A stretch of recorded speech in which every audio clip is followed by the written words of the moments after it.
अस्सलाम वालेकुम स्टूडेंट्स, बिस्मिल्लाहिर्रहमानिर्रहीम। इंक्लिनेशन ऑफ लाइन या स्लोप ऑफ लाइन भी इसे कहा जाता है। कैसे फाइंड करते हैं? मींस कि कौन सी लाइन एक्स एक्सिस प्लेन पे एक्स एक्सिस के अलॉन्ग कितनी इंक्लाइंड है, उसको फाइंड करने के लिए एक मेथड है कि हम उसकी स्लोप से भी उसकी इंक्लिनेशन, उसका एंगल फाइंड कर सकते हैं। Inclination of line the angle alpha is 0 degree to 180 degree. ठीक है, 0 से 180 के दरमियान होता है। Measure anticlockwise from positive X axis to the straight line L is called inclination of a line. Slope or gradient of line m is equal to 10 alpha होता है। ठीक है, इसको फाइंड करने का वे यही है कि आप दो पॉइंट्स आपको दिए होते हैं लाइन के ऊपर, एक a पॉइंट है और एक b पॉइंट है। a के कोऑर्डिनेट्स आपको दिए हुए हैं x1 y1, b के कोऑर्डिनेट्स दिए हुए हैं x2 y2। तो आप y2 minus y1 divided by x2 minus x1 rise और रन, राइज में जो है y कोऑर्डिनेट्स आते हैं और रन में जो है x कोऑर्डिनेट्स आते हैं। तो ये जब आप सॉल्व करते हैं तो आप स्लोप हासिल कर लेते हैं। हॉरिजॉन्टल लाइन की स्लोप 0 होती है, वर्टिकल लाइन की स्लोप अनडिफाइन है। ठीक है, और हॉरिजॉन्टल लाइन में अल्फ़ा 0 होता है और वर्टिकल लाइन का एंगल एक्स एक्सिस के साथ 90 होता है। Slope of A B, slope of B C, then points A B C are collinear lie on the same line. तो ये तीन बातें जो लिखी हुई हैं, आइए ज़रा इनको मैं एक्सप्लेन कर देता हूँ ग्राफिकली। कि देखें बेटा, आपके पास एक्स एक्सिस वाई एक्सिस पर कोई भी एक हॉरिजॉन्टल लाइन है, फॉर एग्जांपल ये है। तो इसका एंगल आपको नज़र आ रहा है एक्स एक्सिस के साथ 0 है, तो इसलिए इसकी स्लोप 0 होगी। लेकिन रीज़न क्या है स्लोप 0 होने की? यहाँ पर कोई पॉइंट लें ए, यहाँ कोई बी ले लें। ठीक है, अब ए बी पॉइंट के ज़रिए बात है, कोऑर्डिनेट्स होंगे एक्स वाई इसकी भी और इसकी भी होंगे। ठीक है, अब इसमें ये है कि दोनों में ना जो साइलेंट होगा वो वाई होगा। तो जब वाई साइलेंट होगा मतलब वाई दोनों में लेट से 2 है, इधर है x3,2। ठीक है, और इधर जो आपका बी कोऑर्डिनेट्स होंगे वो -2,2 होगा। वाई दोनों में साइलेंट है। जब स्लोप लेंगे तो y2 माइनस y1 करेंगे तो आपके पास आंसर 0 आएगा। नीचे जो भी कांस्टेंट आ जाए, लेकिन ऊपर 0 आ रहा है, इसका मतलब स्लोप 0 है। ठीक है, एक तो ये बात है। अच्छा, दूसरी बात पे आ जाते हैं कि वर्टिकल लाइन की स्लोप जो है वो अनडिफाइन क्यों होती है। एक तो ये रीज़न है कि इसका एक्स एक्सिस के साथ एंगल 90 है, ये देखें। तो 1090 अनडिफाइन होता है, स्लोप इसकी अनडिफाइन होगी। दूसरी वही रीज़न है कि इसका एक्स से सेम होगा, वाई चेंज होंगे। तो एक्स जब सेम होगा तो एक्स को सेम एक्स में से माइनस करेंगे, डिनोमिनेटर स्लोप वाला क्या आएगा? 0। तो दैट्स वाई ऊपर कांस्टेंट नीचे 0, तो अनडिफाइंड स्लोप आ जाएगी। ठीक है, अच्छा, फिर कोलिनियर वाला जो केस है पहले भी हम पढ़ कर आए हैं कि 3 पॉइंट्स एक लाइन पर लाई करने के लिए क्या होता है कि उसकी स्लोप आपस में इक्वल होगी। जैसे कि एक पॉइंट इधर है, एक इधर है, एक इधर है, तो स्लोप ऑफ ए बी निकालें या स्लोप ऑफ बी सी निकालें, है तो सेम लाइन है, तो स्लोप इनकी क्या होगी? इक्वल। तो सो दैट्स वाई कि आप कहेंगे कि ए बी सी कोलिनियर। और स्लोप अगर इक्वल ना आए तीनों पॉइंट्स के आपस में, इसका मतलब है कि वो नॉन कोलिनियर है, और नॉन कोलिनियर पॉइंट्स हमेशा क्या बनाते हैं? ट्राइएंगल। ठीक है, अच्छा, नेक्स्ट जो आपके पास है टॉपिक थ्योरम्स हैं कि L1 और L2 दो लाइनें हैं, उनकी स्लोप M1 M2 है, उनको पैरेलल कहेंगे। ठीक है, दोनों लाइंस पैरेलल हैं कब? जब स्लोप जब इक्वल होगी। दोनों लाइन परपेंडिकुलर हैं जब दोनों का प्रोडक्ट किसके इक्वल होगा? -1 के। मींस कि अगर आपको दो लाइनें दी हुई हैं और एक की स्लोप पता है, दूसरे की स्लोप नहीं पता, और ये इन्फॉर्मेशन दे दी गई है कि दोनों लाइंस पैरेलल हैं, मींस कि आपको दूसरे की स्लोप भी आती है, क्योंकि जो पहले की स्लोप होगी वही दूसरे की स्लोप होगी। परपेंडिकुलर में क्या होता है कि एक लाइन आपको दी हुई है, उसकी स्लोप भी पता है, दूसरी लाइन आपको दी हुई है लेकिन उसकी स्लोप आपको नहीं पता, और कहा गया है कि वो दूसरी लाइन इस पहली लाइन के परपेंडिकुलर है। तो आपको लेट से पहली लाइन की स्लोप पता है 2/3 है, तो दूसरी लाइन की स्लोप -3/2 होगी, रेसिप्रोकल उसका ले लेंगे। तो इस तरह की चीज़ें ज़रा क्वेश्चन 1 में अप्लाई करते हैं बेटा। Find the slope and inclination of the line joining the points. ठीक है, आपको दो पॉइंट्स दिए हुए हैं किसी भी लाइन सेगमेंट के, किसी भी लाइन के, -2, 4, 5, 11। यहाँ से आप स्लोप निकाल लेंगे। x1 आप 2 -2 ले लें, y1 आप 4 ले लें, x2 आप 5 ले लें, और y2 आप 11 ले लें। तो स्लोप निकालने के लिए बेटा y2 माइनस y1 11 - 4 करेंगे, divided by x2 - x1 5 into -2 +2 हो जाएगा 7/7, आंसर 1 आ जाएगा। इसी चीज़ को आप टेन अल्फ़ा के इक्वल रखें तो टेन इनवर्स ऑफ 145 डिग्री, तो आपके पास इंक्लिनेशन ऑफ लाइन भी आ जाएगी। सिमिलरली सेकंड पार्ट भी ऐसी ही है, ठीक है। और लेटर ऑन आप थर्ड पार्ट पे चलेंगे, वो भी बिल्कुल ऐसी ही है, तो आप स्लोप इजीली फाइंड कर सकते हैं और इंक्लिनेशन भी फाइंड आउट कर सकते हैं। क्वेश्चन 2 पे आ जाए। इन ट्राई एंगल A86B-46, इस क्वेश्चन को हम ना अलहदा से एक लेक्चर के अंदर सॉल्व करेंगे, फ़िलहाल हम इसको सॉल्व नहीं करते हैं, ठीक है।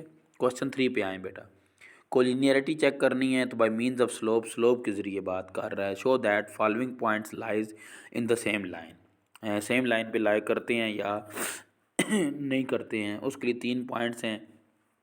कोई से दो की स्लोप ले लें, अगर इक्वल आ जाती है तो उसका मतलब है कि लाई ऑन द सेम लाइन, अगर इक्वल नहीं आती तो वो सेम लाइन पर लाई नहीं करते होंगे। तो -1, -3, 1, 5, 2, 9, एक को ए ले लें, एक को बी ले लें, एक को सी ले लें। तो इस तरीके से आप slope of A B find करेंगे। 5 -3 8 हो जाएगा, 1 -1 2 हो जाएगा, तो 8/2 4 आ जाएगा। स्लोप ऑफ बी सी निकालें, वो भी 4 आ जाएगा। तो since slope of A B is equal to slope of B C है, therefore A B C lie on the same line. Similarly part D भी आप पर्टिकुलर वैल्यू नहीं दी हुई है, A, 2B C, A+B 2C -A, 2A दिया हुआ है। Slope of A B slope of B C निकाल लें, इक्वल आएगी A-B/C-A, दोनों आ रही हैं। तो slope of A B is equal to slope of B C, therefore A B and C lie on the same line. ये same line ही के ऊपर लाई करते हैं, कोलिनियर पॉइंट्स हैं। अच्छा, क्वेश्चन 4 में डिमांड करता है कि हमने के फाइंड करना है और लाइन ज्वाइनिंग ए बी, एक लाइन है ऐसी L1 जो कि ए बी पॉइंट्स को ज्वाइन करने से बनती है, और एक लाइन ऐसी जो सी डी जिसके पॉइंट्स हैं, जिस लाइन के दोनों लाइंस पैरेलल हों तो के कैसे फाइंड करेंगे, दोनों लाइंस परपेंडिकुलर हों तो के कैसे फाइंड करेंगे। तो आप L1 की ना पहले स्लोप फाइंड कर लें, M1 नाम दे दें। ए बी पॉइंट दिए हुए स्लोप आ जाएगी -9/K-7। Slope of C D L2 की स्लोप आ जाएगी M2, वो आ जाएगी 1/2। तो जब पैरेलल हैं तो स्लोप्स को इक्वल रख लें, पहला केस है ना, तो के यहाँ से आ जाएगा, ठीक है। ये देखें इक्वल रखा है हमने, तो -9/K-7 इक्वल टू 1/2। एवेल्यूएट करें बेटे, क्रॉस मल्टीप्लाई के इक्वल टू -11 आ जाएगा। और A B and C D are perpendicular then each other, then M1 M2 equal to -1 होगा। M1 M2 की वैल्यू रखें इक्वल टू -1, बिकॉज परपेंडिकुलर का हमने थ्योरम पढ़ा है कि जब दो लाइंस या दो लाइन सेगमेंट आपस में परपेंडिकुलर होते हैं तो उनके स्लोप्स का प्रोडक्ट इक्वल्स टू -1 होता है। तो -9/K-7 is equal to into 1/2 is equal to -1। Evaluate करें, क्रॉस मल्टीप्लाई करके you will get K is equal to 23/2। This is your final answer, ठीक है। सिमिलरली आ जाते हैं जी, यूजिंग स्लोप्स जो that the triangles with versus is a right triangle. अब राइट ट्रायंगल के लिए कैसे पता चलता है कि आपके पास है मतलब वो राइट ट्रायंगल ही बनती है। बेटा आप तीनों साइड की स्लोप लेंगे, कोई से दो का प्रोडक्ट -1 आना चाहिए, क्योंकि राइट एंगल ट्रायंगल में 90 डिग्री का फिनोमिना होता है। तो 90 डिग्री तभी एंगल दरमियान में आ सकता है जब दो लाइन आपस में परपेंडिकुलर हों। तो ए बी और सी दिया हुआ स्लोप ऑफ ए बी निकालेंगे पहले, y2 - y1 x2 - x1 करके स्लोप ऑफ बी सी निकालेंगे। Slope of C A find करेंगे, और बेटा आप देख सकते हैं कि M1 को M3 के साथ प्रोडक्ट लें तो आंसर क्या आ रहा है -1। The triangle A B C the right angle triangle and, और राइट एंगल किस पे है, ए पे है, because slope of A B slope of C A है, तो ए इसमें रिपीट हो रहा है, तो मीन्स के ए कॉमन पॉइंट है किसका, परपेंडिकुलर और बेस का, ठीक है। कॉमन पॉइंट ए है, सो ए पर 90 डिग्री बन रहा है। ये कुछ टिडबिट्स में लिखा हुआ है कि दो लाइंस वर्टिकली लगा दी जाएँ तो पैरेलल का सिंबल होता है। दो लाइंस वर्टिकली लगा कर उनके अंदर डायगनली एक लाइन लगा दी जाए तो स्टैंड फॉर नॉन पैरेलल, और एक लाइन इन्वर्टिबल टी लगा दिया जाए तो ये परपेंडिकुलर का सिंबल होता है, ठीक है। तो नेक्स्ट आ जाते हैं क्वेश्चन नंबर 6 के ऊपर। The 3 points A7 -1 B -2, 2 C 1, 4 are consecutive vertices of parallelogram, find the fourth vertex find करें, ठीक है जी। तो पैरेललोग्राम में ऑपोजिट साइड्स आर पैरेलल होती हैं, तो slope of A B equal होगा स्लोप ऑफ बी सी के। ऑपोजिट साइड पैरेलल का मतलब ये होता है lines parallel lines on the slope आपस में क्या होती है, equal. Slope of A B is equal to slope of D C करेंगे, ठीक है। Slope of A D is equal to slope of B C करेंगे, तो वहाँ से आपके पास इक्वेशन दो अननोन है, इन डी के कोऑर्डिनेट्स हैं A, B, तो वो हम इजीली फाइंड आउट कर सकते हैं। दो इक्वेशंस आ जाएंगी, देख लें आप सॉल्यूशंस को, ठीक है। और A10 और B1 आपका फोर्थ वर्टेक्स के कोऑर्डिनेट्स आ जाएंगे, D10, 1 आ जाएगा। सिमिलरली क्वेश्चन 7 में कहता है the points A, B and C are conjunctive vertices of rhombus, find the fourth vertex show that the diagonals of the rhombus are perpendicular to each other. तो पहले तो rhombus के भी वैसे ही फाइंड करेंगे जैसे आपने पैरेललोग्राम के फाइंड किए हैं। Opposite side are parallel, slope of AB is equal to slope of DC, slope of BC is equal to slope of AD।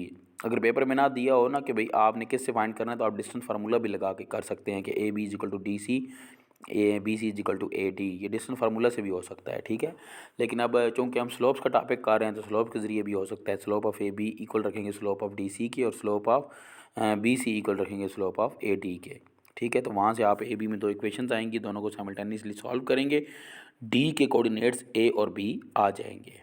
Next चलते हैं कि परपेंडिकुलर कैसे प्रूव करना है। मींस हमने ये प्रूव करना है कि AC और BC BD इन दोनों की स्लोप निकालेंगे। स्लोप ऑफ AC और स्लोप ऑफ BD निकाल कर दोनों का प्रोडक्ट किसके इक्वल आना चाहिए, -1 के। तो वो देख लें आप, एट द एंड वो चीज़ शो हो चुकी है कि स्लोप ऑफ AC 1/7 आया है, स्लोप ऑफ BD -7 आया, दोनों का प्रोडक्ट लें तो -1 आ जाता है। क्वेश्चन नंबर 8 में two pair the points are given, find whether the two lines determined by these points are. अब कहता है पैरेलल है, परपेंडिकुलर है, या कुछ भी नहीं है। तो देख लेते हैं।